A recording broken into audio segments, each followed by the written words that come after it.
यहाँ तक कल हमने किया था जनाब, ये ग्राफ मैंने बनाया था, ऐसे ही था डिग्री ऑफ ऑपरेटिंग लेवरेज का। तो इसके बाद अब हम डीएफएल की डिस्कशन करेंगे, डिग्री ऑफ फाइनेंशियल लेवरेज की। ठीक है, आज हमारा जो टॉपिक होगा वो ये होगा, degree of financial leverage. Degree of financial leverage जिसको हम कहेंगे डीएफएल। ठीक हो गया।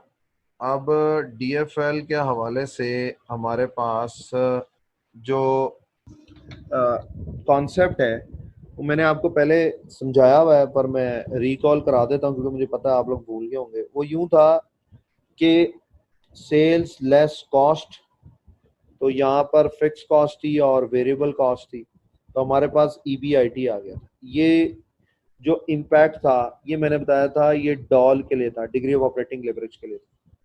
फिर ईबीआईटी में से आप लेस करते हैं इंटरेस्ट, तो आपके पास ईबीटी आ जाता है। ईबीटी में से आप लेस करते हैं टैक्स, तो आपके पास अर्निंग्स आफ्टर टैक्स या प्रॉफिट आफ्टर टैक्स आ जाता है। उसमें से आप लेस करते हैं प्रेफर्ड डिविडेंड, तो आपके पास ईएसीएस आ जाता है।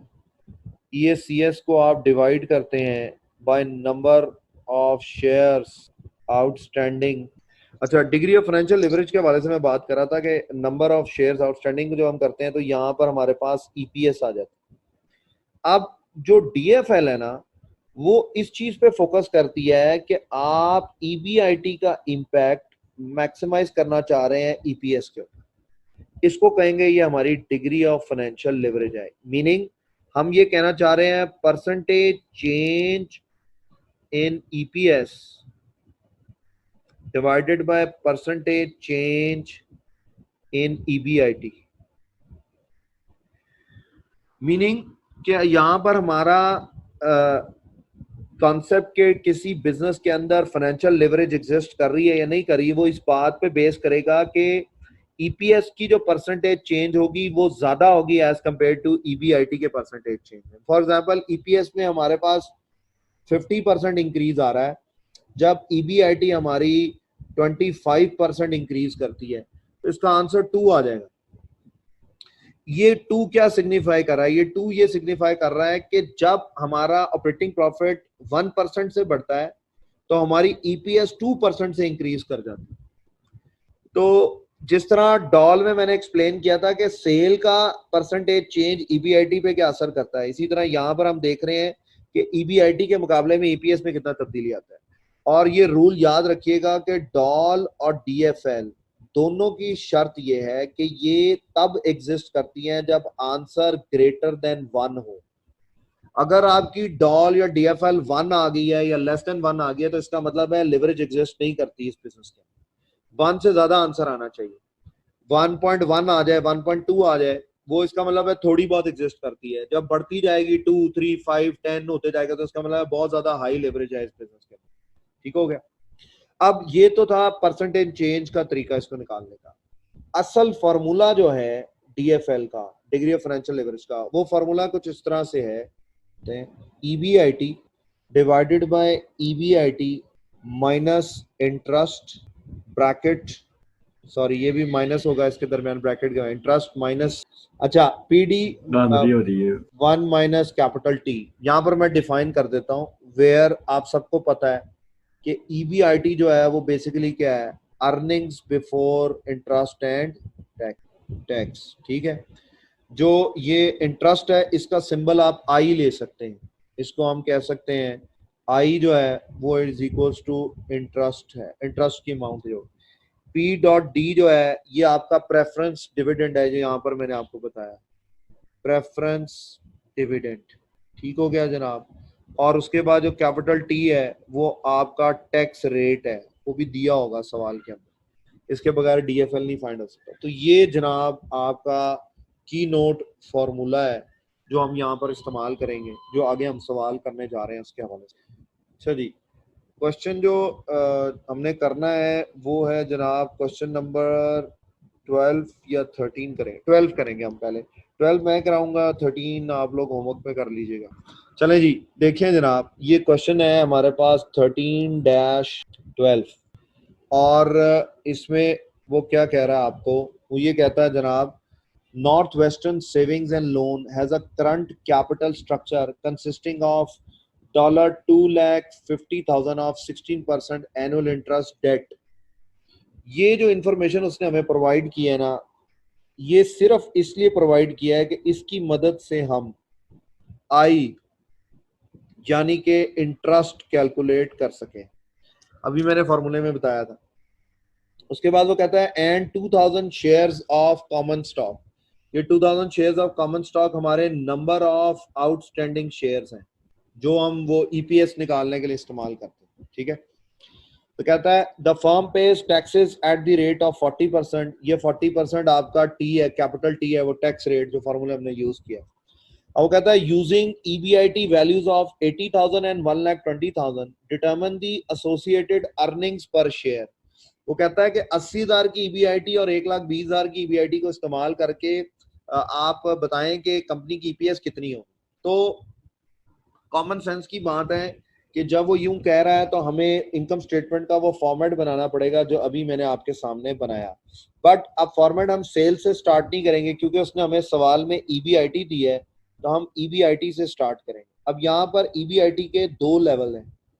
एक है $80,000 का, एक फॉर्मेट 80,000 से बनेगा और एक फॉर्मेट बनेगा $1,20,000। ठीक है, ईबीआईटी के अंदर से हम लेस करते हैं इंटरेस्ट की कॉस्ट, उसकी हम वर्किंग कर लेंगे। ये वर्किंग 1 है, मैं अभी करता हूँ। उसके बाद ईबीटी आएगा आपके पास। ईबीटी में से हम लेस करेंगे टैक्स, जो कि उसने रेट दिया हमें 40%। यहाँ पर सवाल में मैंने ऊपर आपको आइडेंटिफाई करवाया। उस 40% टैक्स रेट के बाद हमारे पास ईएटी आ जाएगा। ठीक है, उसमें से हम माइनस करेंगे प्रेफरेंस डिविडेंड या प्रेफर्ड डिविडेंड। तो इस केस में मजे की बात यह है कि वो जीरो है। क्यों? क्योंकि इस पूरे सवाल में कहीं पर भी प्रेफरेंस शेयर्स या उनके ऊपर दिए जाने वाले डिविडेंड का जिक्र नहीं है, इसका मतलब वो तो जीरो है। अब प्रेफरेंस डिविडेंड के बाद फॉर्मेट में अगली चीज आती थी EACS, earnings available for common stock holders. ठीक है, उसमें से हम उसको डिवाइड करते हैं नंबर ऑफ शेयर्स आउटस्टैंडिंग के साथ जो उसने हमें ऊपर सवाल में दिए थे। ये 2000 जो मैंने यहाँ पर हाईलाइट किए थे रेड पेन से, ये 2000 हम यहाँ पर डिनोट कर लेंगे। ठीक हो गया, तो हमारे पास क्या आ जाएगी, ईपीएस आ जाएगी जो हमारा रिक्वायर्ड आंसर है। ठीक है जनाब, अब इसके हवाले से हम पहले इंटरेस्ट की वर्किंग कर लेते हैं। यहाँ पर मैं अलहदा से रेड पेन से वर्किंग कर लेता हूँ। यहाँ पर हमारे पास आ जाएगी जनाब वर्किंग नंबर 1 जो थी इंटरेस्ट की। वो वर्किंग ये थी कि जनाब उसने कहा था 2.5 लाख के बॉन्ड्स हैं, 16% उसका रेट है सालाना। तो हम सिंपली क्या करेंगे, 2.5 लाख का 16% ले लेंगे। 2.5 लाख का 16% ले लें, $40,000। जी शाबाश, ये आंसर आ गया। मैं पुट करूंगा यहाँ पर $40,000, ये इसमें से लेस हो जाएंगे। दोनों केसेस में ये फिक्स रहेगी कॉस्ट, ये लेस हो जाएगी। तो जनाब हमारे पास जो वैल्यू आएगी ना, वो आएगी तकरीबन पहले केस में 40,000, दूसरे केस में 80,000। ठीक है, अब टैक्स रेट अप्लाई करेंगे। 40% जो टैक्स रेट अप्लाई होगा वो इस ईबीटी पे अप्लाई होगा। तो इसके ऊपर हम 40% अप्लाई करेंगे तो ये 16,000 आ जाएगी इस केस में, और 80,000 का 40% करेंगे तो ये 32,000 आ जाएगी। तो जब ये लेस करेंगे तो यहाँ आफ्टर टैक्स 24,000 आ जाएगी। यहाँ पर अर्निंग्स आफ्टर टैक्स जो है ना आपकी, वो 48,000 आ जाएगी। ये 0 का प्रेफरेंस डिविडेंड माइनस होगा तो ईएसीएस भी यहाँ पर आपकी 24,000 आ जाएगी, यहाँ पर 48,000 आ जाएगी। तो जब हम इस 24,000 को ये डिवाइडेड बाय 2000 करेंगे तो आपकी जो ईपीएस है, आपकी जो ईपीएस है 12 आएगी जी, यहाँ पर 12 आएगी, $12 पर शेयर। सर एक मिनट मुझे दोबारा समझाते, ईबीटी के कैसे निकाला आपने? ये हमारे रिक्वायर्ड आंसर्स हैं जो ए पार्ट की रिक्वायरमेंट थी। मैं 1 मिनट लाइबा बेटा, 1 मिनट दो, मैं आपको एक्सप्लेन करता हूँ। ये ए पार्ट किधर से पूछ रही हो बेटा, आप बोलो दोबारा। ईएटी कैसे निकाला है मैंने? नहीं, इंटरेस्ट के बाद नीचे ईबीटी से। बेटा सिंपल सी बात है, ये देखो मैंने माइनस का साइन लगाया हुआ है यहाँ पर। ईबीआईटी में से मैंने इंटरेस्ट एक्सपेंस लेस किया है, माइनस किया है, तो 40,000 का ईबीटी आ गया। 80 में से 40 निकला, 40 आ गया। 1,20,000 में से 40 निकला, 80,000 आ गया। इसी तरह टैक्स 40% था, अच्छा। वो टैक्स आप कैलकुलेट करते हैं ईबीटी की परसेंटेज लेकर। तो मैंने 40,000 का 40% लिया तो मेरे पास 16,000 आ गया, ये मैंने इससे कैलकुलेट किया। इसी तरह 80,000 का 40% लिया तो 32,000 उसका टैक्स आ गया। जब मैंने ईबीटी में से टैक्स लेस किया, ये देखो माइनस का साइन है यहाँ पर, चलो मैं यहाँ पर लेस लिख देता हूँ ताकि कंफ्यूजन ना रहे, ठीक है। तो मेरे पास ये 24,000 का ईएटी प्रॉफिट आफ्टर टैक्स आ गया, ठीक हो गया। और उसके बाद प्रेफर्ड डिविडेंड आ गया, उसके बाद ईएसीएस आ गए मेरे पास दोनों के। ईएसीएस को मैंने डिवाइड किया, ये देखो मैंने डिवाइड का साइन लगाया, ये मैंने लिख दिया डिवाइड किया नंबर ऑफ शेयर्स आउटस्टैंडिंग के साथ। तो 24,000 डिवाइडेड बाय 2,000, $12 पर शेयर ईपीएस आ गई। और इधर 48 डिवाइडेड बाय 2,000 या $24 पर शेयर ईपीएस आ गई। जी बेटा कोई क्वेश्चन इसके हवाले से? No sir, thank you. जी नवीद बेटा क्या दोबारा समझाऊं? सर इंटरेस्ट की वर्किंग दोबारा समझा दीजिए। इंटरेस्ट की वर्किंग सर सिंपल है बेटा, ये देखो 2.5 लाख का आपके पास यहाँ पर उसने कहा था एनुअल इंटरेस्ट वाला डेट है, कर्जे पे कोई बॉन्ड लिया है या लोन लिया है। 2.5 लाख का लोन है, उस पर 16% का रेट है सालाना। तो मैंने 2.5 लाख का 16% किया तो 40,000 का मेरे पास इंटरेस्ट आ गया। ये लोन लिया 2.5 लाख। जी जी। तो इसके ऊपर 16% इंटरेस्ट दे रहे? जी जी। और इसको फिगर्स में शो किया उधर? हाँ उसको फिगर में शो किया हुआ, क्योंकि वो हमने थैंक यू सर, पहुंचना था ना, ईपीएस तक पहुंचना था, तो इंटरेस्ट तो हमें परसेंटेज में नहीं ना चाहिए, वो तो डॉलर वैल्यू में चाहिए, क्योंकि उसका इनकम स्टेटमेंट का फॉर्मेट यूं है ना, वहां परसेंटेज तो नहीं चलती, वहां तो डॉलर वैल्यू चलती। ठीक है, क्लियर है सब लोग? थैंक यू सर, ठीक हो गया, थैंक यू। अब बी पार्ट देखिएगा, बी पार्ट में वो कहता है using 80,000 EBIT as base calculate the degree of financial leverage. वो कहता है कि 80,000 को बुनियाद बनाकर आप DFL degree of financial leverage calculate करें। अब गौर से सुनिएगा मेरी बात। अब इसको आप दो तरीकों से कैलकुलेट कर सकते हैं। एक वही जो मैंने अभी आपको यहाँ ऊपर सिखाया, ये परसेंटेज चेंज वाला मेथड। दूसरा तरीका है ये वाला फार्मूला, ये फार्मूला आप लगा सकते हैं। मैं दोनों से निकाल के दिखाऊंगा, दोनों से सेम आंसर आएगा। और इस बात का प्रूफ है कि चाहे इससे निकालें चाहे इससे निकालें सेम आएगा। कैसे? आप सबको मैंने पिछले सवालों में जो मियां साहब बार बार शिकायत कर रहे हैं कि एक ही जैसे सवाल आ रहे हैं, बार बार आपको एक चीज सिखाई, वो चीज थी परसेंटेज चेंज के बेस से आपकी एक्चुअल का चेंज, जिसमें हमने देखा था परसेंटेज चेंज इस केस में इन EBIT वो किस तरह आएगी, वही formula actual minus base divided by base. इस केस में एक्चुअल है 1,20,000, बेस है 80,000, डिवाइडेड बाय बेस ऑफ 80,000, तो ये 50% आ जाएगा। ठीक है, और जब हम लेंगे परसेंटेज चेंज ऑफ EPS, तो परसेंटेज चेंज इन EPS जो है वो हमारे पास इसी तरीके से आ जाएगा। एक्चुअल है 24 और बेस है 12 डिवाइडेड बाय 12, 12/12, तो ये 100% आ जाएगा आपके पास आंसर जब मैं परसेंटेज से मल्टीप्लाई करूँ। तो जब मैं इसको उस फॉर्मूले में डालूंगा जो DFL का फॉर्मूला है, यानी percentage change in EPS divided by percentage change in EBIT, तो इस केस में वो आ जाएगी आपके पास। EPS की चेंज है 100%, EBIT की चेंज है 50%, तो इसका आंसर आ जाएगा 2। जी प्लीज कोई क्वेश्चन है तो पूछें। जी सर, प्लीज रिपीट व्हाट? ये पूरा स्टेप? यस सर, रिपीट कर दो सारा सवाल रिपीट कर दूं?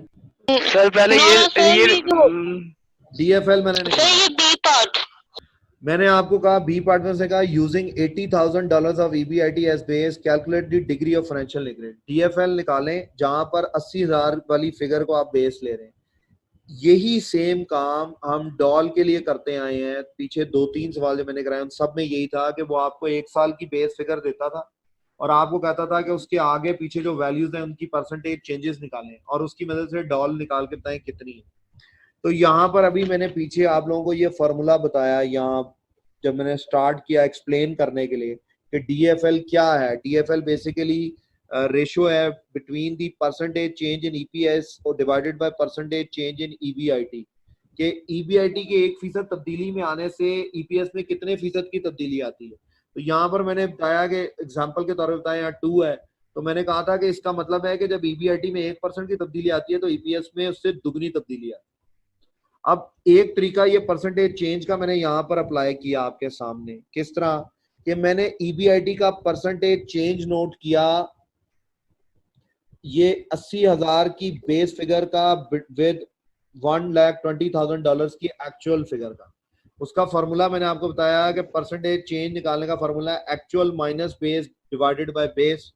1,20,000 एक्चुअल थी डिवाइडेड बाय 80,000 की बेस माइनस 80,000 की बेस डिवाइडेड बाय 80,000 की बेस, तो ये 50,000 आ गया। ये 50,000 क्या है? ये 50,000 है जनाब आपका percentage change between EBIT of 80,000 base figure. ये 80,000 हमारी क्या है? बेस फिगर है, और ये 1,20,000 हमारा ही एक्चुअल फिगर है। ठीक है, तो ये जो 50% का चेंज आया है, ये 50% के चेंज को हमने अप्लाई करके जब यहाँ पर निकाल लिया ईबीआईटी, उसके बाद फॉर्मूले का दूसरा हिस्सा था ईपीएस का परसेंटेज चेंज निकालना। वो भी सेम फॉर्मूले से हमने निकाल लिया परसेंटेज चेंज इन ईपीएस। 12 और 24 था, इसमें 12 हमारा बेस था और 24 हमारा एक्चुअल था। ठीक है, तो ये जब मैंने सॉल्व किया तो यहाँ पर 100% की चेंज आ गई। तो जनाब जब मैंने डीएफएल के फॉर्मूले में परसेंटेज चेंज में ये पुट किया, percentage change in EPS divided by percentage change in EBIT 100% divided by 50%, तो ये आंसर 2 आ गया। तो इसका मतलब वही है जो मैंने पीछे इंटरप्रिटेशन दी थी कि ट्वाइस सेंसिटिव है ईपीएस ईबीआईटी के चेंज से। इसका मतलब है जब ईबीआईटी में 1% तब्दीली आएगी तो ईपीएस में 2% का चेंज आएगा, या ईपीएस अगर 1% से इंक्रीज होगी तो ईपीएस जो है वो 2% से इंक्रीज होगी। ईपीएस अगर 10% से इंक्रीज होगी तो ईपीएस उससे दुगनी यानी 20% से इंक्रीज होगी। क्लियर है? उम्मीद है कि ये बात क्लियर हो गया सर। चलो अच्छा, अब समझ आ गई है सारी। ये बी पार्ट मैंने किया है, यही बी पार्ट जो है ना अब इस तरह से भी कर सकते थे। बी पार्ट वो इस तरह के डीएफएल का फॉर्मूला लगा के, डीएफएल का फॉर्मूला अभी पीछे मैंने आपको बताया, EBIT divided by EBIT minus I interest minus PD preference dividend divided by 1 minus capital T. EBIT उसने हमें दी है $80,000 डिवाइडेड बाय $80,000 माइनस इंटरेस्ट था। यहाँ पर हमने ऊपर कैलकुलेट किया, पूरी वर्किंग मैंने आप लोगों को सिखाई और वो नवीद के कहने में मैंने रिपीट भी की। वो इंटरेस्ट था $40,000 का। उसके बाद माइनस प्रेफरेंस डिविडेंड इस सवाल में 0 है, डिवाइडेड बाय 1 माइनस टी। ये जो ब्रैकेट वाला पोर्शन है ना, ये सारे का सारा 0 हो जाएगा। ओ यार ये कितना, ये सारे का सारा 0 हो जाएगा, विल बिकम 0। क्यों? क्योंकि 0 डिवाइडेड बाय 100 भी हो, 1 मिलियन भी हो, तो वो आंसर आप कैलकुलेटर पे देखेंगे वो 0 ही होगा। तो हमारे पास जो जवाब बचेगा वो बचेगा 80,000 तकसीम या डिवाइडेड बाय 40,000, तो इसका आंसर भी 2 आएगा आपके पास। तो ये आपके पास डीएफएल 2 आ गया।